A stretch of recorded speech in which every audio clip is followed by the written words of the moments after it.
Hello दोस्तों, मैं आप सभी को स्वागत करता हूं। मैं विवेक सर। आज मैं use of this that this those का प्रयोग लेके आया हूं। पूरे बेसिक से मैं इंग्लिश में दिस डैट दिस दोज का प्रयोग बताने जा रहा हूं। दोस्तों, इस वीडियो को शुरू से लेके अंत तक देखें और like, comment, share and subscribe जरूर करें। चलिए अब हम अपनी वीडियो को शुरू करते हैं।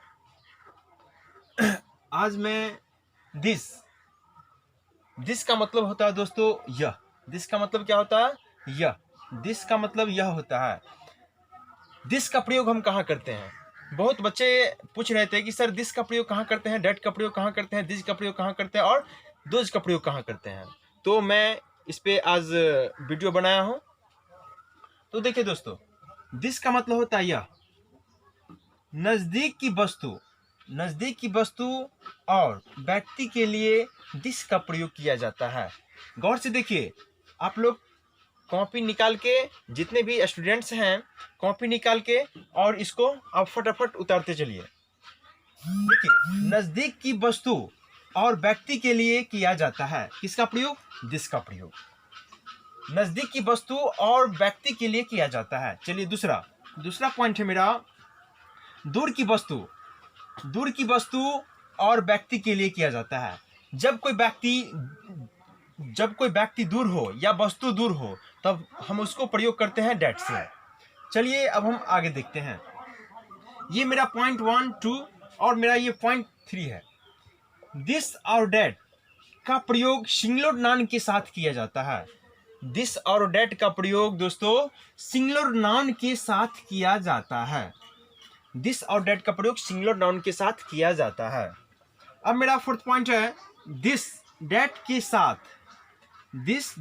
साथ हेल्पिंग वर्ब।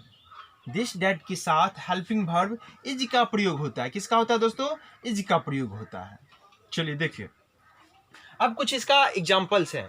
हम इस एग्जाम्पल को देखते हैं और ज्यादा समझ में आएगा एग्जाम्पल से। देखिए, अब मेरा एग्जाम्पल है। एग्जाम्पल क्या है कि यह एक कलम है। अब हम इसको कैसे बनाएंगे? यह एक कलम है, तो यह एक कलम है। सपोज डेट इसको हम कलम मानते हैं, तो यह एक कलम है। मेरे हाथ में एक कलम है, यह एक कलम है, तो ये मेरे पास है ना, मेरे हैंड में है ना, नजदीक है ना। तो ये प्रयोग होगा दिस का प्रयोग होगा यहाँ, क्योंकि यह एक कलम है। जब भी यहाँ पे यह आ गया तो इसका प्रयोग दिस से होगा। तो दिस इज ए पेन। क्या होगा इसका? This is a pen. अब दूसरा है दोस्तों, यह एक पुस्तक है। यह एक पुस्तक है, मेरे हैंड में ही होगा, मेरे दूर यानी कि पास ही होगा, तो इसका प्रयोग हम दिस से करेंगे। This is a book. चलिए अब तीसरा पॉइंट क्या है? यह एक बच्चा है। तीसरा है मेरा, यह एक बच्चा है। This is a child, CHILD, child. चौथा पॉइंट है दोस्तों, वह एक लड़का है। यानी कि वो लड़का दूर है हमसे। क्या है? वो दूर है। वह एक लड़का है। जब हमसे दूर है तो वहां पे डैट का प्रयोग होगा। किसका होगा? डैट का प्रयोग होगा। चलिए, that is a boy. That is a boy. वो लड़का हमसे कहाँ? दूर है। वह एक नेता है। हम डायरेक्शन यानी इशारा भी कर सकते हैं, वह एक नेता है, क्योंकि हमसे वो दूर है। वह एक नेता है। That is a leader. वह एक कार है। हमसे वो दूर है, इसलिए जब हमसे दूर रहेगा तो वहां पे डैट का प्रयोग होगा। That is a car. मेरा 7वां पॉइंट है, यह गाय काली है। यह गाय क्या है? काली है। तो दिस काउ इज ब्लैक। और सारा एग्जाम्पल है, जैसे एक और एग्जाम्पल देखिए, वह कलम नया है। डैट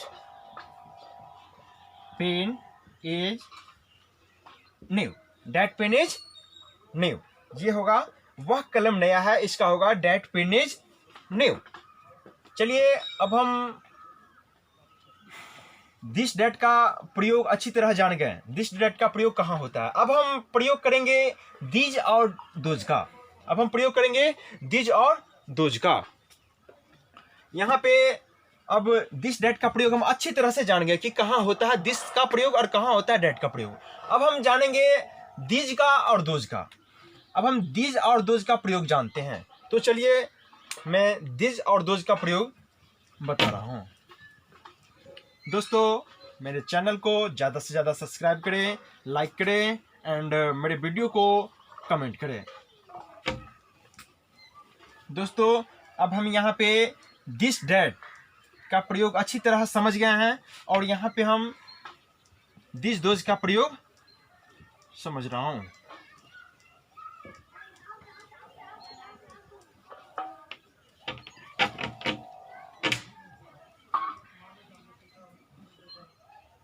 चलिए मैं यहीं पे इसको लिख रहा हूँ।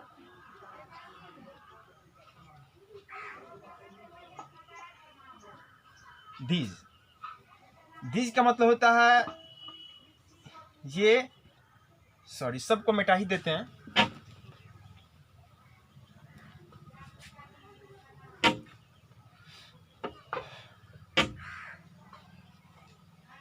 मेरा प्रयास है कि लॉकडाउन में हम घर पे ही हैं और विशेष ध्यान बच्चे पे ही हैं, क्योंकि मेरा प्रयास है कि बच्चे को कुछ ना कुछ घर से ही ऑनलाइन के माध्यम से सिखाऊं। तो चलिए दोस्तों अब हम थोड़ा सा पॉइंट देख लेता हूं। दिस और यहाँ पे डेट। दिस का दोस्तों प्लुरल होता है दीज और दोज का डेट का प्लुरल होता है दोज। ये दोनों प्लुरल है और ये दोनों क्या है आपका सिंगुलर है। ये दोनों क्या है सिंगुलर है। दिस का प्लुरल होता है दीज और डेट का प्लुरल होता है दोज। तो चलिए अब हम दीज और दोज का पार्ट्स लेके आता हूं। चलिए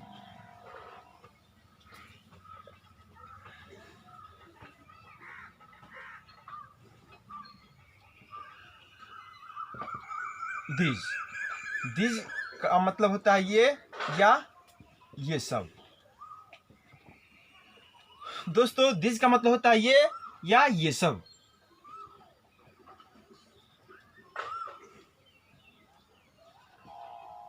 नजदीक की वस्तुओं और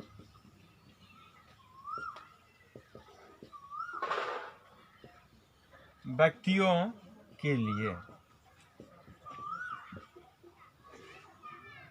चलिए दीज का प्रयोग हम कहाँ करते हैं। दीज का मतलब होता है ये या ये सब। दोस्तों इसका प्रयोग नजदीक की वस्तुओं और व्यक्तियों के लिए किया जाता है। किसका प्रयोग, तो दीज का प्रयोग। दीज का प्रयोग ये नजदीक की वस्तुओं और व्यक्तियों के लिए किया जाता है। चलिए अब मेरा है दोज। दोज का मतलब होता है वे या वे सब। इसका प्रयोग दूर की वस्तुओं और व्यक्तियों के लिए। दोस्तों अब हम अच्छी तरह जान गए हैं डेट का प्रयोग, दिस का प्रयोग। अब मेरा है दीज और दोज। यहाँ पे दीज का प्रयोग हम कहाँ करते हैं, नज़दीक की वस्तुओं और व्यक्तियों के लिए। दोज का प्रयोग दूर की वस्तुओं और व्यक्तियों के लिए प्रयोग करते हैं। चलिए अब मैं अगला पॉइंट लेकर आता हूँ। दीज और दोज का प्रयोग प्लूरल नाउन के साथ किया जाता है। अब मेरा एक और पॉइंट है, दीज और दोज के साथ हेल्पिंग वर्ब आर आता है, आर आता है।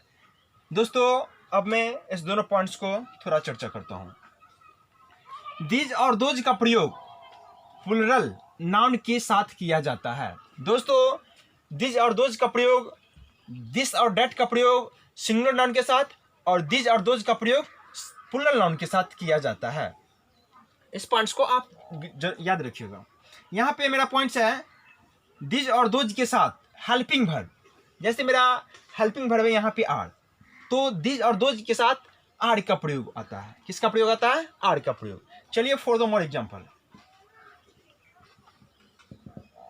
जैसे मैं पहला एग्जांपल लेता हूं, ये गाय काली है, ये गाय काली है, तो यहां पे होगा these cows are black, these cow are black. दूसरा पॉइंट से दोस्तों, ये बल्ले नए हैं, यहां पे इसका होगा दीज बैट्स आर न्यू। अब मैं तीसरा पॉइंट लेता हूं, इसका तीसरा एग्जांपल, वे लड़के अच्छे हैं, दोज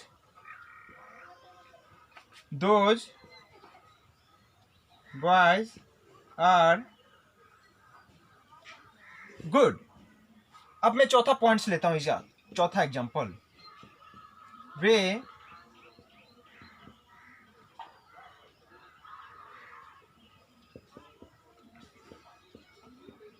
लड़कियां हैं, those are helping verb, those के साथ क्या लगेगा? आर लगेगा। दोज आर लड़कियां हैं, तो गर्ल्स, GIRLS, गर्ल्स। अब मैं पांचवा पॉइंट्स लेके आता हूं, वे बच्चे हैं,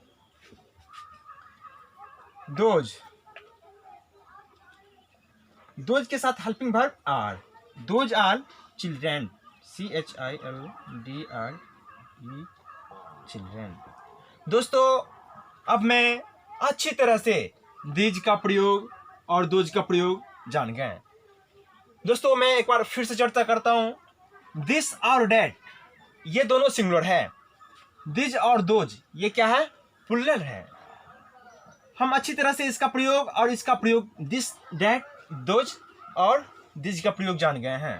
तो एक बार और चर्चा कर लेता हूं। फास्ट में, दीज का प्रयोग नजदीकी वस्तुओं के लिए और व्यक्तियों के लिए किया जाता है, दोज का प्रयोग दूर की वस्तुओं और व्यक्तियों के लिए किया जाता है। जब दीज और दोज का प्रयोग करेंगे प्लूरल नाउन के साथ करते हैं, दीज और दोज का प्रयोग प्लूरल नाउन के साथ करते हैं। और एक और पॉइंट, दीज और दोज के साथ हेल्पिंग वर्ब आर का प्रयोग होता है। किसका प्रयोग होता है? आर का प्रयोग होता हो। अब मैं अगली वीडियो में डिमॉन्स्ट्रेटिव प्रोनाउन और डिमॉन्स्ट्रेटिव एडजेक्टिव, डिमॉन्स्ट्रेटिव प्रोनाउन और डिमॉन्स्ट्रेटिव एडजेक्टिव ग्रामर्स के पार्ट में लेके आएंगे। अब मैं दोस्तों अगली वीडियो में डिमॉन्स्ट्रेटिव प्रोनाउन और डिमॉन्स्ट्रेटिव एडजेक्टिव के बारे में चर्चा करेंगे। Thank you. आप पे आशा है कि मेरे वीडियो को ज़्यादा से ज़्यादा शेयर कीजिएगा, लाइक कीजिएगा, कमेंट कीजिएगा और सब्सक्राइब कीजिएगा। Thank you very much.